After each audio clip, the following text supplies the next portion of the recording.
Primeiro, plantio direto mal feito. O que isso vai mudar?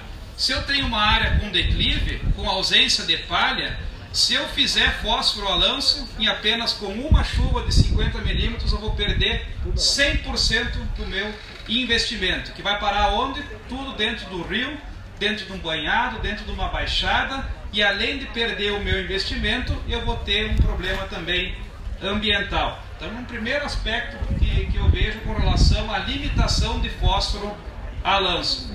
E o segundo, se eu não tiver o pH corrigido, no mínimo próximo a 6, eu vou aproveitar 25%, no máximo 30% do fósforo que eu estou aplicando. Ou seja, é muito mais viável eu investir naquele que é mais barato, que é o calcário, para melhorar o aproveitamento daquele que é mais caro, que é o fósforo. Então esses dois pontos eu vejo que norteiam muito a decisão se eu vou fazer o fósforo a lanço ou não. Posso fazer? Sim, se eu tiver um plantio direto como realmente manda a cartilha, com uma adição de mais de 12 toneladas de palha por hectare por ano, que eu consiga ter bioporos, canais de raízes, um solo, uma porosidade muito boa e com uma chuva consiga levar fósforo até onde as raízes vão demandar, ok, até eu acredito que sim possa se fazer, desde que eu não vá perder isso por escoamento. É uma prática perigosa e depende de uma série de fatores se eu posso não fazer. Bom dia a todos, prazer estar aqui, honra, ainda mais com colegas tão ilustres aí. Não tem como não concordar com todos, não é possível. Eu penso assim, por que botar o adubo ali, lanço em linha, né? Eu sempre lembro da Cassiana. A Cassiana faz a maior e melhor pesquisa que tem de ensaios do estado do Rio Grande do Sul há muito tempo, graças a Deus, há muito tempo, né? Eles dão um histórico muito legal, né? Quem gosta disso como eu.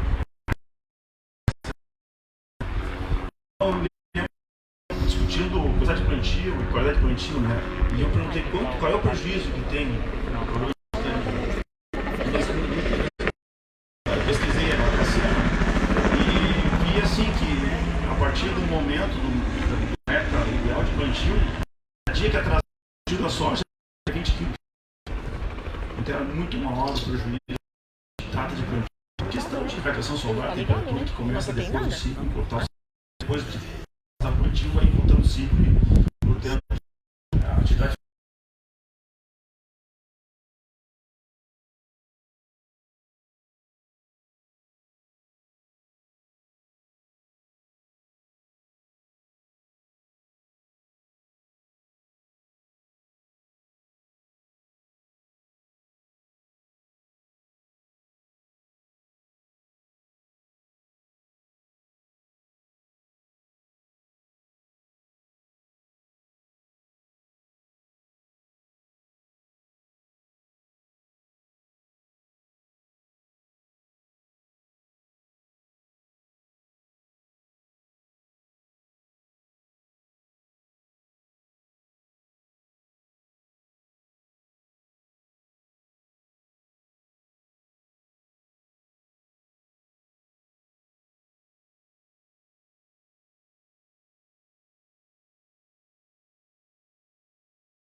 mais ou menos a entrada que entra, depende também da debilidade que a gente falou.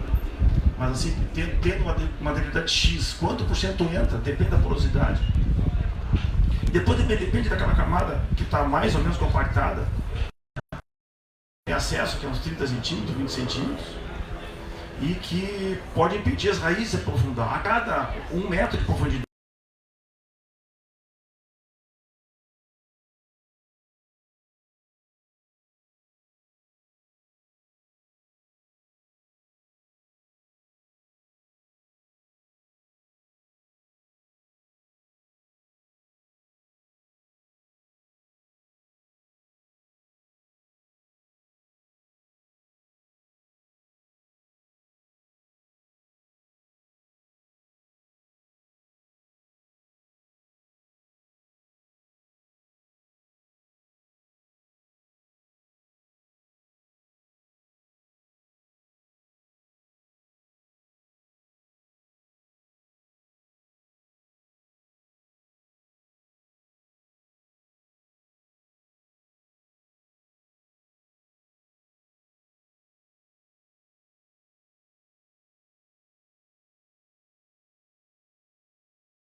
impressionante, a entrada de carbono não tem nada a ver com a saída de carbono. Tu gradeia a terra, aumenta a taxa de saída de carbono, e para botar carbono não tem que fazer palha. Então são processos distintos. E eu falo, mas eu nunca vou chegar lá. Ele falou, mas o importante é caminhar nesse caminho, nessa direção. Esse é o importante, caminha na direção que tu vai ter o sucesso. Bom, pessoal. Então, alô? Oi? Chegou uma pergunta aqui agora, o pessoal que está assistindo a gente. A diferença entre rocha fosfatada e fosfato nas formulações para a lanço ou a lavoura, a rocha fosfatada de adubação a lanço para fósforo seria Eu acredito que seja comparar um fosfato natural, por exemplo, com fosfato no lado solúvel, possivelmente seja nesse sentido. O fosfato natural, para ele funcionar no solo, estar disponível,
os colegas. A gente avaliando esse raciocínio dele, comparando o que são essas duas fontes, o que é a rocha fosfatada? É o fosfato bruto, você pegou da mina e vai aplicar no solo. O que nós das empresas de fertilizantes fazem? Tornar esse fósforo solúvel, porque na forma que está na rocha, está muito preso a cálcio, a planta, você jogou no solo, ela não consegue absorver de imediato. Precisamos tratar com ácido, joga ácido em cima, sulfúrico, fosfórico, quebrar essa ligação aí do fósforo com o cálcio e deixar esse fósforo solúvel para a planta absorver. Você colocou, ela já absorve. Se você joga o fosfato direto, vai precisar ter acidez no solo, que eu estava comentando. O solo vai ter que ter acidez suficiente para soltar essa ligação do fósforo com o cálcio e deixar esse fósforo solúvel. Mas acontece muito lentamente isso, quando você aplica direto o fósforo no solo. Você não está corrigindo num curto prazo, você está colocando o fósforo, mas vai demorar muito tempo.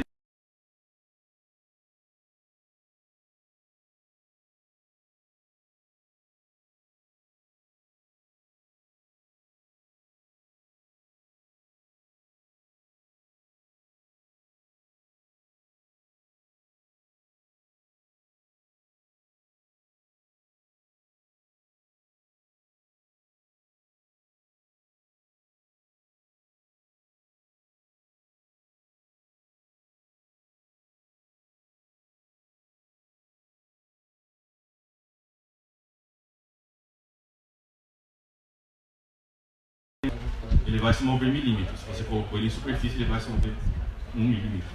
1 milímetro na linha ou em superfície. Então é pouco que ele se mexe, em resumo. O que eu faço para ele chegar até a raiz? Essa que é a grande questão. Por isso, grande parte, a maioria dos agricultores usa deixá-lo o mais próximo da raiz possível. Usar um fósforo solúvel e enterrado para ele chegar bem perto da boca da planta, que a gente fala que é a raiz. E assim que ele solubilizou, ela conseguir absorvê-lo. Uma estratégia interessante, mas como absorver mais ainda desse fósforo que você colocou? Esse solo está corrigido.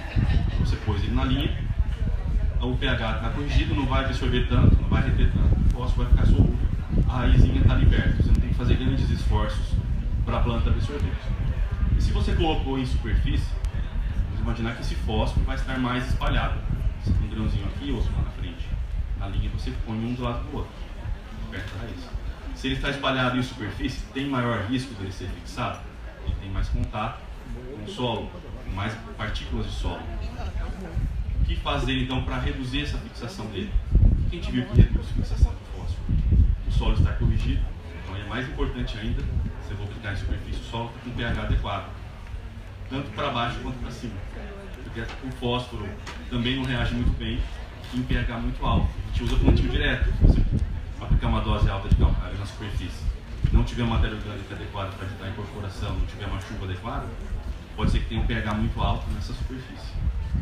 Como que eu melhoro também isso? Fazer uma rotação adequada para raízes diferentes, com comprimentos diferentes, incorporarem esse cálcio para o pH em cima ficar adequado, e a matéria orgânica que eu apliquei em superfície, ele logo começa a fazer parte da matéria orgânica e fica disponível para a raiz absorver na sequência. Você põe na linha, eu estou pondo direto na boca da planta. Você põe em superfície, vai levar um tempo maior para ele chegar até a raiz. Mas eu tenho que cuidar com estratégias para que isso não fixe o fósforo durante esse caminho. Com uma correção adequada, com matéria orgânica com porosidade, que foi falado aqui, porque a água para levar a solução com fósforo até perto da raiz. Então todos esses fatores impactam. Eu acredito que a pergunta já foi respondida pelo Alexandre e o Lucas complementou bem. Eu vou aproveitar para fazer uma outra questão, acredito, João, em levantar a bola aqui para usar a experiência, principalmente científica do Alexandre aí, para levantar essa bola também, junto com a bola que o Gerson levantou quanto à questão de estiagem, falta de água e necessidade de água nas plantas. Quando a gente pensa em fósforo, tem alguns trabalhos que mostram, né, o pessoal Alexandre principalmente, que existe uma maior concentração de raízes quando tem uma maior concentração de fósforo, no ambiente que tem uma maior concentração de fósforo.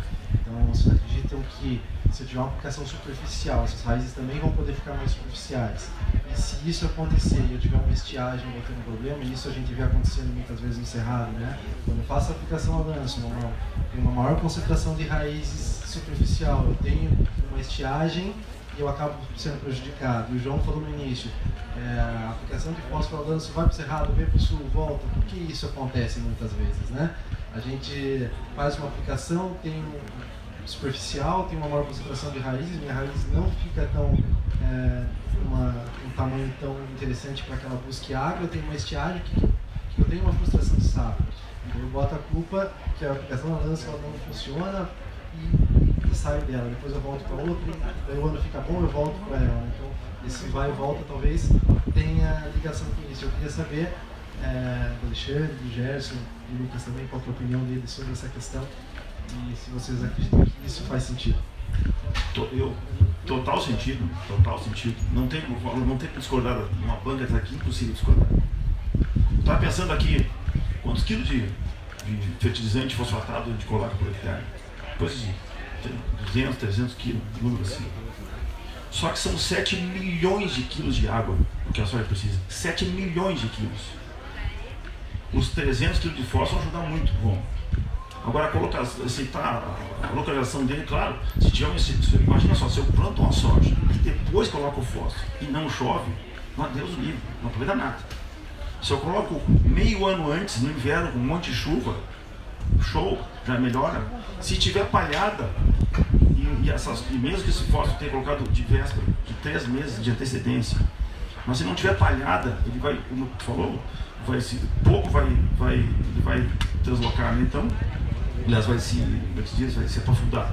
Agora, se não tiver palha, bom, então a temperatura vai chegar a 80 graus de sol no verão, 80 graus. Impossível essa raiz conseguir pegar esse fósforo a 2 milímetros, a 2, 3 milímetros de profundidade, impossível.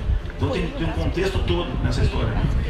Então eu acho assim, essa questão de profundidade, de solo, a raiz, se eu facilitar a vida dela, já poder chegar a esses 300 quilos de fósforo, ótimo. Mas como é que faz para pegar esses 7 milhões de quilos de água? Ela não adianta que ele sim, já encostei no fósforo, que bom, ótimo, melhor ainda. Né? Tem mais uma força para poder brigar por água, mas então tá, agora eu vou começar a brigar por água. A água é usada para transpiração e não para fotossíntese. A fotossíntese é muito pequena, da coisa de não sei exatamente, mas sei lá, 5, 3, 4% do uso da água é a fotossíntese. 95% é um processo metabólico de transpiração. E essa transpiração é um processo absolutamente físico, não depende da planta. A lavoura, essa lavoura, todas as lavouras aqui, é um varal de roupas ligado no solo para um canudo, que é o caule da planta. Então eu pergunto para vocês, um lençol demora quanto tempo para secar? Depende, em junho, um dia inteiro.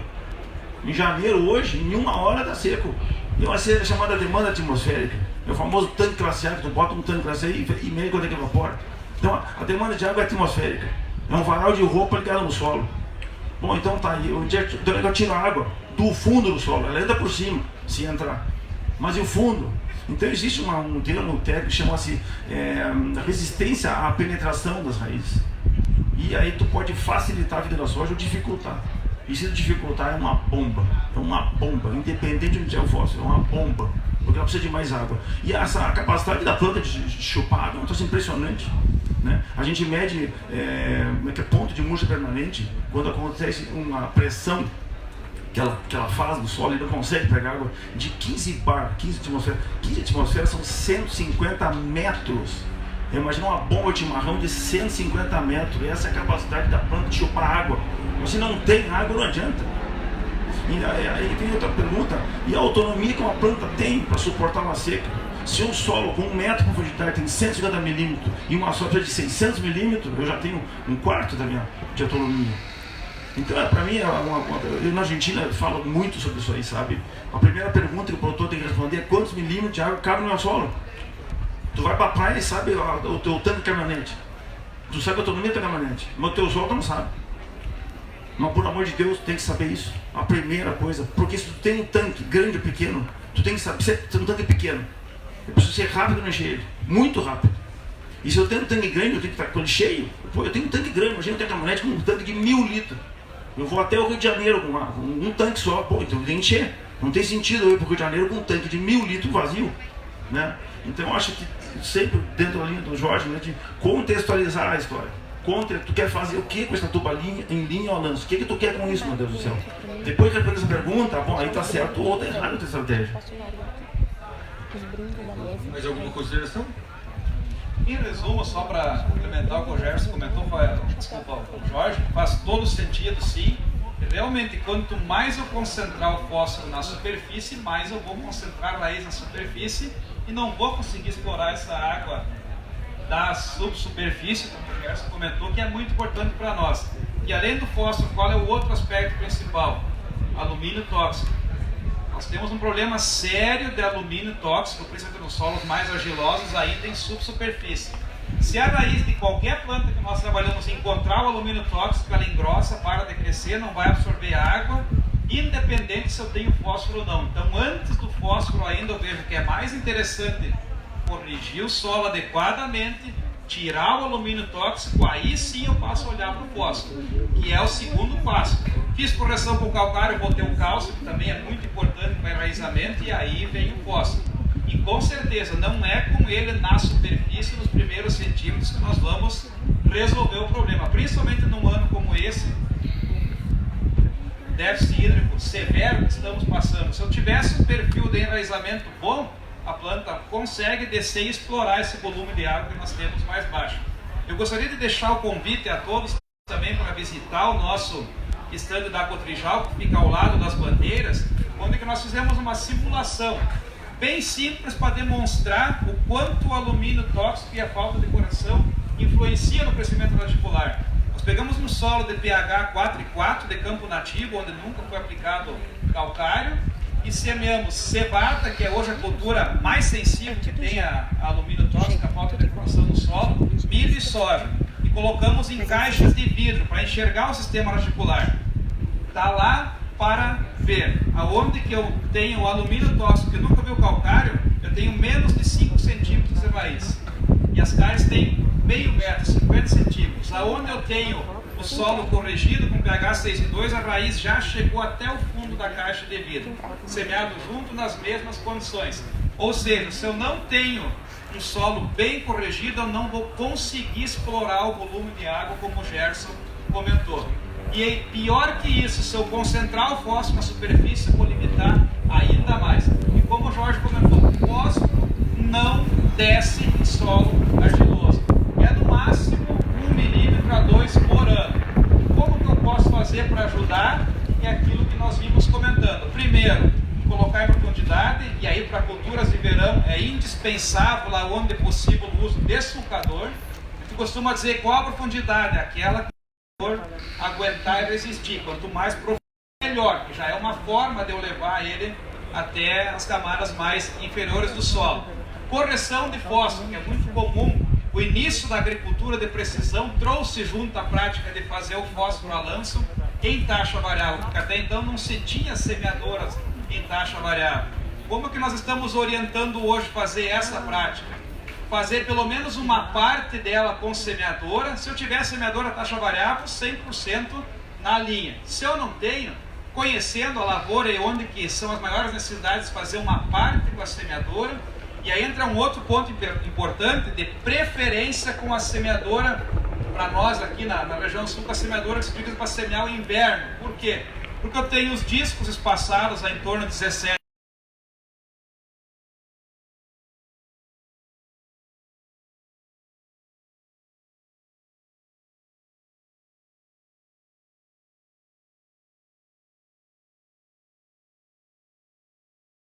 Quanto mais próximo, mais uniforme é essa correção, mas de preferência sempre na linha. A semeadora de inverno já vai enterrar ele a 3, 5 centímetros, e o sulcador da semeadora de verão que vem em sucessão, além de trazer o fósforo da manutenção junto, já vai ajudar a incorporar um pouco esse fósforo que está na superfície. E além disso, quanto mais palha eu colocar, mais raiz eu produzir com rotação de culturas, cada raiz de cada planta é um bioporo, é um canal que vai descer o fósforo, vai descer o calcário e vai melhorar a infiltração de água para nós aumentarmos esse tanque, essa capacidade de armazenagem e conseguir resistir um pouco mais numa situação de seca, como infelizmente estamos passando nesse momento. Legal, eu acho que só fazer um apanhado, um resumo, então vamos lá. Um solo bem estruturado, bem planejado é o início de toda essa operação, independente de tudo. Então, certo? Física e química. Alguém tem alguma pergunta? Quer se colocar aqui? Na realidade foi colocado aí a questão do fertilizante e nutriente, né? Só que antes disso, o que eu vejo é a questão solo, como já foi dito por todos aí. O que resolve, digamos, em termos de custo, é colocar a mesma adubação num solo permeável ou não compactado e num solo compactado. E mais de colocar o fósforo, digamos, na linha ou a lanço, e aí eu pergunto, e o calcário? colocado, digamos, em linha e a 40 centímetros de profundidade, a cada 40 ou 60 centímetros, é a mesma coisa do que largar ele na superfície. Então, assim, minha dúvida e, ao mesmo tempo, afirmação: não adianta fazer uma fertilização pesada, com custo alto, num solo que não é premiável. Eu vou fazer uma... Desculpa, a Mosaic está em desvantagem de tempo, desculpa. Mas eu me lembro sou fã de um argentino muito legal que chama-se Alberto Quiroga, né? E ele fala assim: puxa vida, eu estou conversando com a planta, né? Então eu fiz análise de solo lá e tal, e constatei que está faltando isso, aquilo. E quanto mais profundo colocar qualquer coisa, melhor. Esse é o princípio básico. Ok. Aí ele fala espanhol, esse argentino, então ele falava assim que peguei e comprei solução. O produtor está sempre querendo comprar solução, né? No cheque, não basta. Ok. Ele pegou lá, viu o nível que faltava de calcário, de fósforo, potássio, enfim, e colocou, deu um cheque bem grande lá no...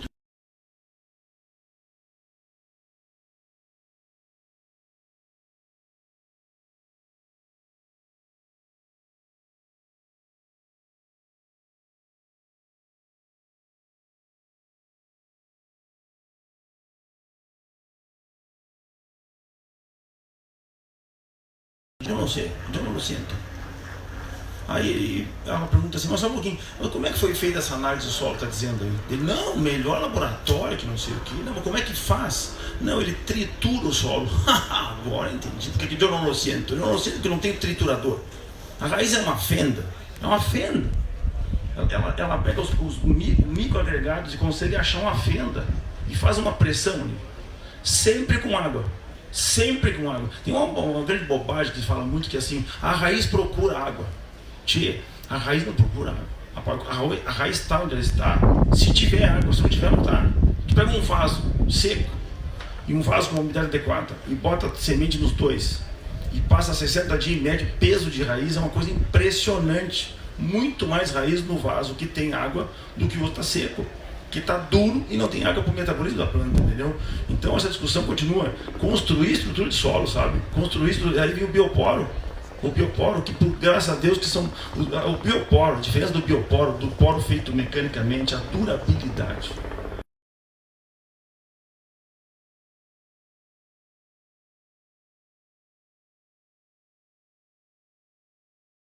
E que é vertical, entendeu?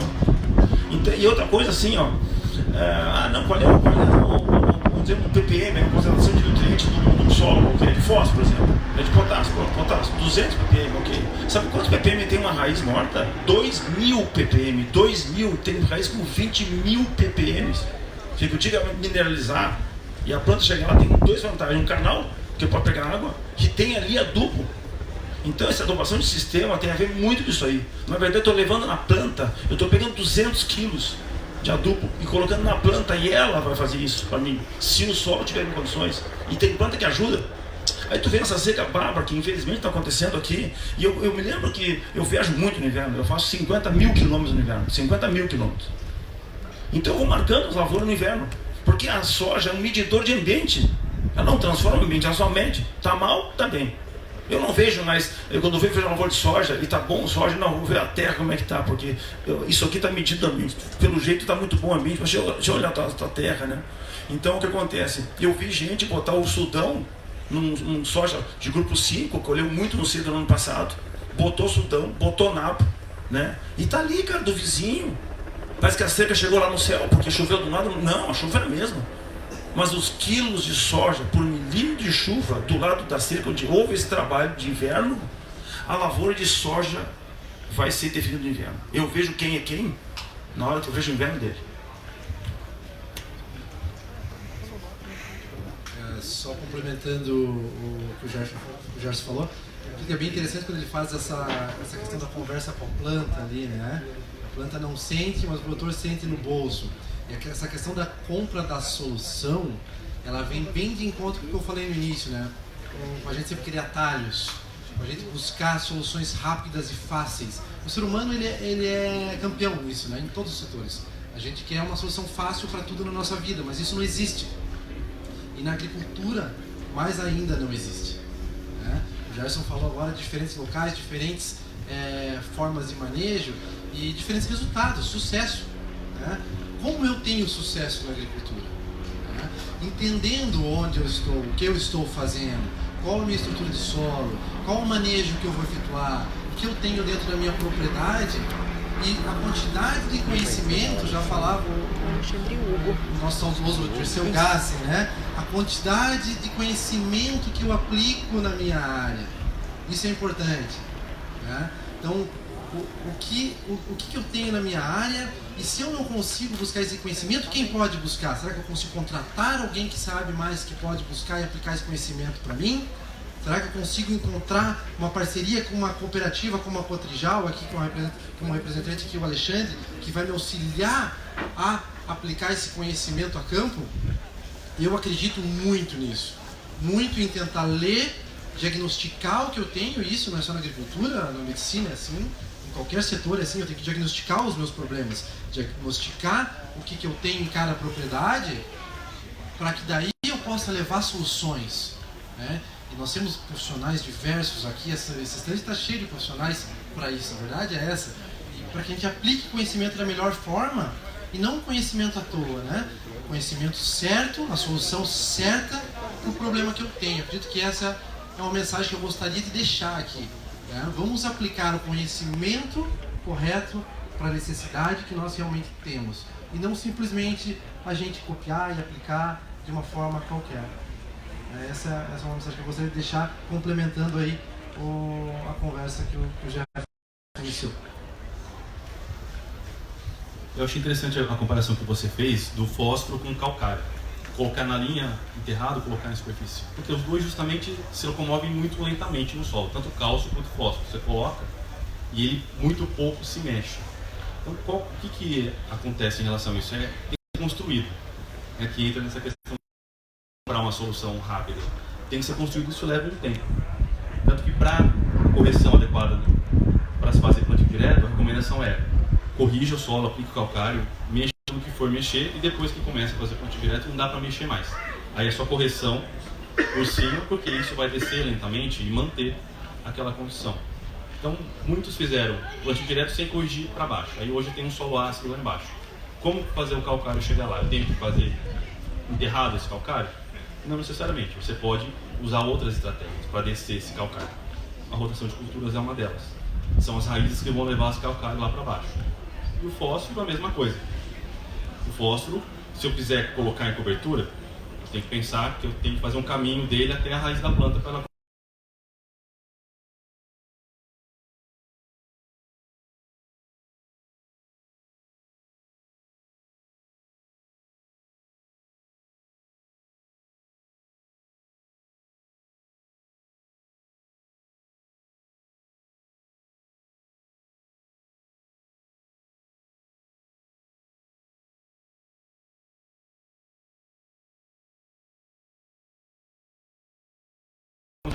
São situações diferentes, por isso que a gente tem que avaliar qual o nível seu hoje, como está a sua área. Você já tem uma quantidade de fósforo suficiente lá embaixo que te permita colocar em cobertura apenas para repor o sistema, que a gente chama de nível crítico. O seu solo já tem um nível tão alto de nutriente que você está doando só para repor o que está saindo do campo. É difícil chegar nesse nível, demora tempo. É uma construção que vai energia, que vai dinheiro, que vai um monte de esforço para chegar nesse nível. Né? Então é gradativo a situação. E até pensando que hoje as variedades desenvolvidas, diferentes de 20 anos atrás, ela traz um potencial produtivo e genético muito superior. Não é verdade? Então acho que tem o desafio de se preparar para fazer um bom exame, uma boa competição, um bom resultado. Quem se prepara melhor traz realmente um diferencial na performance, certo? Seja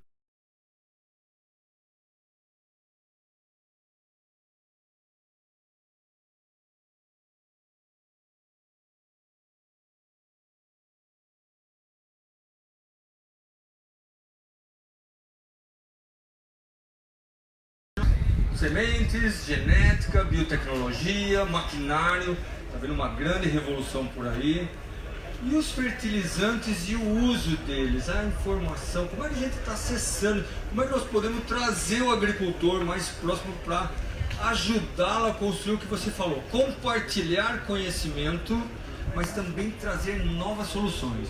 Quais são as novas soluções nesse mundo compartilhado, moderno e rápido? A gente quer resposta rápida para tudo. Nem tudo é rápido, porque depende da vida, né? De crescer, de se estabelecer.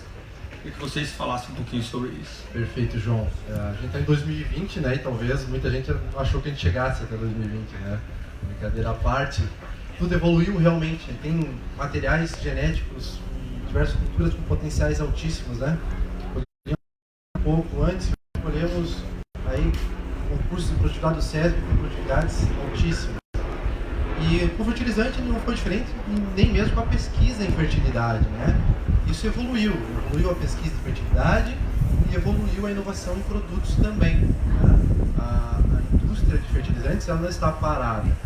Uma evidência disso que eu trago pela Yara é a criação de produtos dentro da nossa companhia, como o Yarabasa, com 8 nutrientes no mesmo grano, tecnologias como o Yaravita Pro Coat, que é uma tecnologia de recobrimento de micronutrientes para grãos de fertilizantes sólidos, com altíssima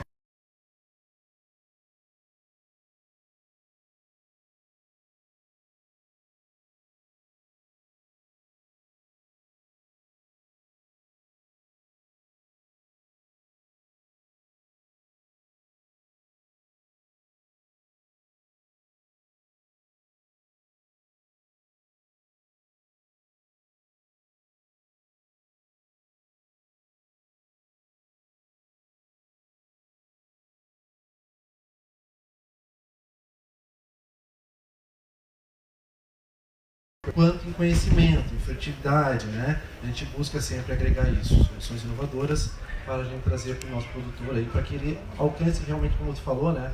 A busca do maior potencial, expresse seu maior potencial como produtor, bem como da sua área na agricultura. O que nos força muito a evoluir também. A necessidade de produzir mais na mesma área. A gente não pode ficar desmatando para ter áreas novas para plantar. E nós temos necessidade de alimento em maior quantidade. Como aumentar essa produção? Ajustando o nutriente que a planta precisa. Isso começou desde que o homem começou a fazer agricultura. Só plantava no início, não colocava nada, ele viu que tinha que produzir mais, colocando algum nutriente ali, ele produzia um pouco mais. Aí foi começar a estudar. E quanto mais conhecimento nós temos do processo, da necessidade da planta, do funcionamento do solo, o fertilizante vai evoluindo para atender essas necessidades. Então, os produtores começaram a utilizar fertilizante, inicialmente pensando nas quantidades que a planta mais precisa de, que nutrientes que ela precisa de mais quantidade? Nitrogênio, fósforo e potássio. Então vamos colocar isso. Depois percebeu-se que não, ela precisa de mais coisas. Micronutriente também. Zinco, cobre. Se eu colocar isso, mesmo que ela absorve em menor quantidade, mas se faltar ela não vai produzir. Mesmo que eu aplique muito o NPK. Então o micronutriente vai ter que estar no fertilizante também. Aí a indústria tem que se adaptar a isso, dar um jeito de colocar o micronutriente junto. Mas agora percebi que o enxofre também é importante. Vamos colocar o enxofre junto. Mas não é só isso. O enxofre no solo ele fica solto, ele lixivia muito facilmente. Então você tem que entregar esse enxofre gradativamente para a planta. Um pouco de cada vez. Se entregar tudo de uma vez, pode ser que ela não consiga absorver. A empresa vai se adaptando. Então, conforme vai tendo necessidade e a gente descobrindo que existe a necessidade, as empresas vão adequando os produtos para essa necessidade. A Mosaic também adequou o produto para enxofre, produto para boro, que vai entregando gradualmente, que tem uma fonte solúvel. Tudo isso associado aqui à necessidade da planta, mas também ao bem-estar, ao benefício de vocês, que são os agricultores que vão usar esse fertilizante. Também nós temos que pensar nisso. Tem que ser um fertilizante fácil de utilizar, que tem que ter uma concentração elevada para eu poder reduzir pouca dose e levar uma quantidade alta de nutriente. Tem que ter uma característica física excelente para eu não ter problema de entupimento, para ter uma fluidez grande nesse plantio. Então esses são os nossos focos, vocês que vão utilizar o produto e a planta que vai realmente absorver e transformar isso em produtividade. Como garantir que o nutriente chegue na concentração que ela precisa, da forma que é mais fácil para ela absorver, no momento do ciclo que ela precisa. Tem nutriente que ela precisa mais no início, tem nutriente que ela vai precisar na floração. Toda essa dinâmica ela tem que estar contida naquele grânulozinho de fertilizante que vocês aplicam no campo. Está tudo isso pensado por trás para que o fertilizante tenha uma performance excepcional, a melhor performance possível. Trazer retorno sobre esse investimento que vocês estão fazendo. Falando em novidades, certamente os fertilizantes evoluíram muito nos últimos anos, e isso é muito bom. E eu vejo que também nós precisamos buscar algumas novidades velhas para o sistema de produção, para que nós possamos aproveitar muito bem essa evolução que os fertilizantes tiveram. E quando eu falo em novidades velhas, o que eu quero dizer? Quando começou o plantio direto na final da década de 80, início da década de 90, nós tínhamos muita pesquisa em cima de plantas de cobertura, diferentes plantas, a influência nos sistemas de produção, a sua capacidade em ciclagem de nutrientes, em melhorar o aproveitamento dos nutrientes dos fertilizantes, evitar perdas. O conceito de rotação de culturas ele era muito bem utilizado, ou seja, nada de novo até então. Com a chamada geração glifosato, eu faço parte dela também, praticamente se esqueceu de todo esse conceito que foi construído. E se continua ainda, infelizmente, no estado do Rio Grande do Sul, em mais de 70% ainda com aquele binômio. Soja pousio, soja aveia, soja trigo, soja pastagem e milho, infelizmente, menos de 15% da nossa área que ocorre. Falando agora especificamente do Rio Grande do Sul, que está mais nas nossas mãos.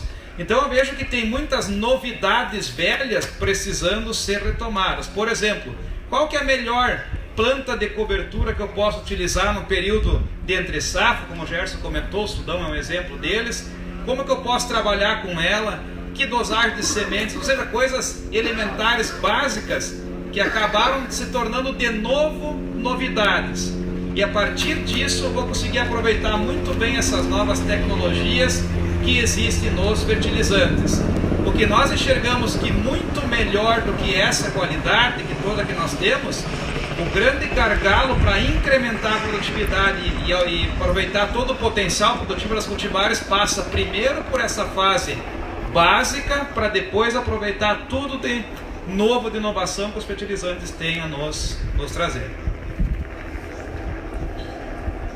Essa questão de resultados, de viabilidade, eu fico pensando na Cassiana. Então eu estou sempre lendo a pesquisa que ela faz. Eu gosto muito de interpretar o trabalho que ela faz. E eu me lembro assim, ó, na faculdade que falava que o trigo é um cultivo de serviço, né? A minha filha sempre fala, tu fala uns troços que eu não entendo, pai. Então o verbo patear, de passar o pé de pato, né? Pô, o pessoal, os pivôzeiros das missões é impressionante. Notadamente um cara que faz pivô vai pro milho, né? E quem não quer milho no sequeiro, todo mundo quer. Só que impressiona que eles tiraram o trigo, porque quando vai com milho, tu tira o trigo, né?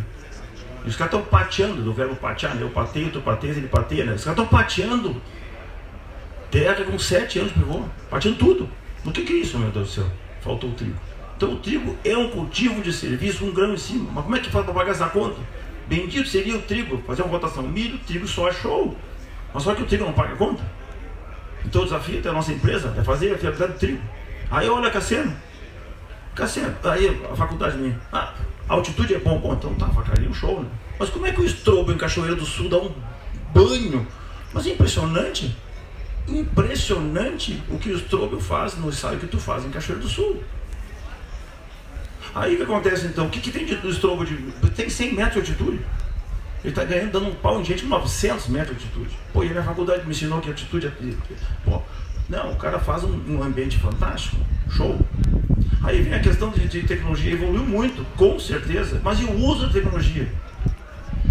Tecnologia custa caro. Se não fosse assim, eu com cabelo preto, eu colhia 30 sacos de soja por hectare, e custava 15. E depois foi a 40, e custava 25. E foi a 50, e custava 35. E hoje está colhendo 60 e está custando 50.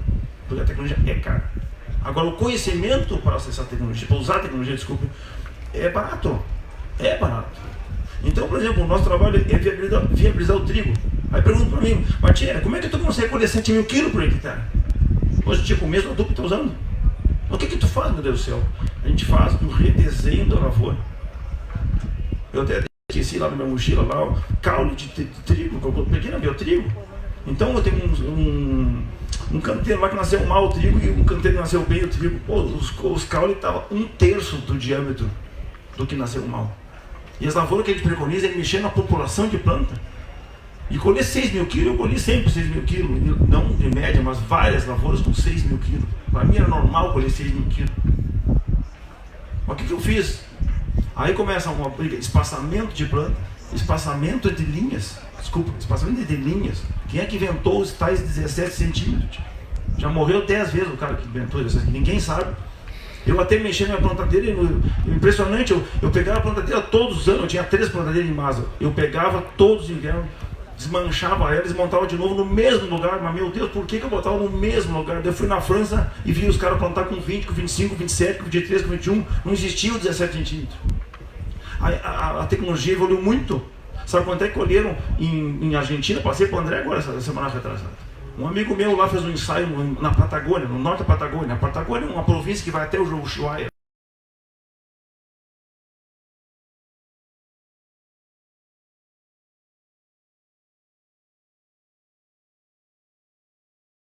Chileno, que é o... Como é que é o seibo? O seibo é o toruque que fala espanhol. Colheram 12.194 quilos por hectare. 12.194 quilos por hectare. Quer dizer que fisiologicamente o toruque tem condição fisiológica, que a maioria dos cultivares tem, né? De pelo menos 12.194 quilos por hectare. Então, na minha concepção, o produtor tem que evoluir o uso de conhecimento. E tem academia. Agora tem que chacoalhar ela um pouco. O produtor está entrando numa zona de conforto, inclusive com o agrônomo. É que nem o cara que vai no médico, no cardiologista, e aí vai rapidinho e volta, e a mulher pergunta, mas tu foi? Não, louco de bem. Louco de bem. Tá, mas o que tu falou pra ele? Não, bem rapidinho, foi assim, ele receitou e tal. Mas tu falou pra ele que tu não caminha, que tu não faz nada? Não perguntou. Mas vamos voltar lá pro médico, eu vou te fazer uma coisa. Aí chegaram no doutor, esse homem fica no sofá tomando cerveja todo dia. Ele falou pro senhor isso aí? Não falou. Cara, tem que pegar os agrônomos porque tem conhecimento ali dentro. Mas sair da zona de conforto, o produtor entrou na zona de conforto, no trigo nem se fala, nós estamos há 30 anos atrasados, nós estamos uma baita numa oportunidade, um governo que vai destruir o trigo de novo na Argentina. E um cultivo de serviço que paga essa conta. Está ali, está picando a bola, agora vai na Argentina e pergunta qual o espaçamento, e quanto é que esse cara colheu 12 mil quilos fez? Ele estou com 20 centímetros e 23 centímetros. E eu fico pensando, não, vou ligar para ele, graças a Deus, hoje em dia tem um WhatsApp, eu tenho um WhatsApp dele. Tchê, por que tu usou 20, 23 centímetros? Ele responde, mas por que eu não poderia usar? E eu não tenho o que responder para ele. Aí eu vou de novo, mas tchê, por que tu não usou 17 centímetros? E ele responde, mas por que eu deveria usar 17 centímetros? Eu também não sei responder essa pergunta. Aí tu vai na pesquisa e está escrito no manual, aquele que tem bienal, né? Está escrito lá, normalmente se usa 17 centímetros. Uma grande coisa, isso todo mundo sabe. Eu quero saber o que eu faço. Eu estou errado ou estou certo usar 17 centímetros? Tchê, depende do contexto. Aí o Jorge está dizendo, tu quer um atalho? Mano, esse atalho pode não ser bom, né? Então a gente fez um redesenho em toda a lavoura para colher 6, 7 toneladas. Colhemos 90 por hectare. Nós temos uma rede de 20 ensaios, a maior rede de ensaio de manejo do Brasil, eu acho. E dentro dos 20, em 6 locais, nós colhemos pelo menos 90 sacos por hectare. Em lavoura que não tinha essa condição, que nunca viu falar em colher isso aí. E colhemos 7 mil quilos por hectare de trigo. Vamos redesenhando tudo. A solução não está numa tecnologia que era fantástica. Porque estou dizendo que colhi 12 mil quilos, né? Eu colhi 7 mil quilos. Eu consegui sair de 3, 4 mil quilos para 7 toneladas. O melhor usando a tecnologia, conhecimento. Gerson, é sensacional essa tua colocação do Alexandre também e do Lucas. E o Alexandre falou um negócio interessante que é preparar para estar podendo usar essas novas tecnologias, né? Isso é sensacional, para que essa planta realmente possa absorver. O Gerson falou um pouco de trigo, e já aproveito para parabenizar pelo trabalho, o projeto é excelente e tem quebrado paradigmas, né, Gerson? Isso é muito interessante. A gente vive na era, a gente falou de conhecimento, de volta aplicado e volta de novo o assunto do conhecimento, vocês percebem? E esse é o ponto. A gente vive numa era onde o conhecimento está fácil de conseguir. O Gerson, quando ele falou, tem o WhatsApp, manda um WhatsApp para ele e pergunta por que ele faz daquele jeito. Né? E redesenhando as coisas, a gente consegue aproveitar mais essas tecnologias, né? E esse que é o ponto, né? Pensar fora da caixa, um pouco, pensar diferente. A pesquisa faz muito isso, né, Alexandre? Qual a teoria que eu vou tentar empregar agora, né? Vamos pensar um pouco fora da caixa. Por que 17 e não 25? O Gerson falou. É super interessante isso e eu parabenizo o Gerson porque ele tem uma capacidade enorme de pensar fora da caixa e de duvidar e de quebrar esses paradigmas. Por que tem que ser 17? Por que não pode ser 25? Né? O que eu posso fazer de diferente que talvez eu vá...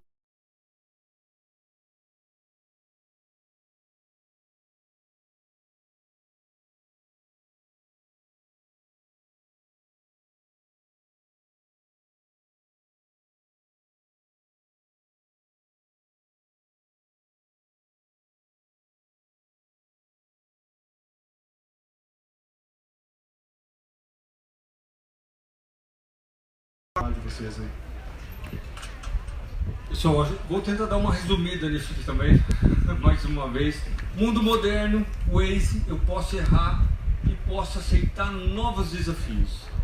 Precisa da pesquisa de volta no agro, certo? Universidades, academia, precisa estar mais presente como estava na década de 80, porque eu estava lá, junto, fazendo as primeiras áreas de plantio direto, onde se usava rolo-facas enorme, uma tecnologia, pouco maquinário, muita coisa a gente fez, a gente evoluiu, a gente passou por isso.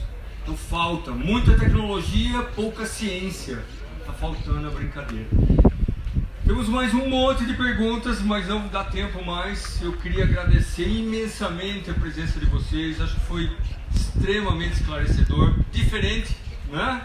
Que é uma conversa, na realidade é isso que a gente quer, provocar que o agricultor venha aqui, pergunte, que nós temos muita tecnologia, tanto nas empresas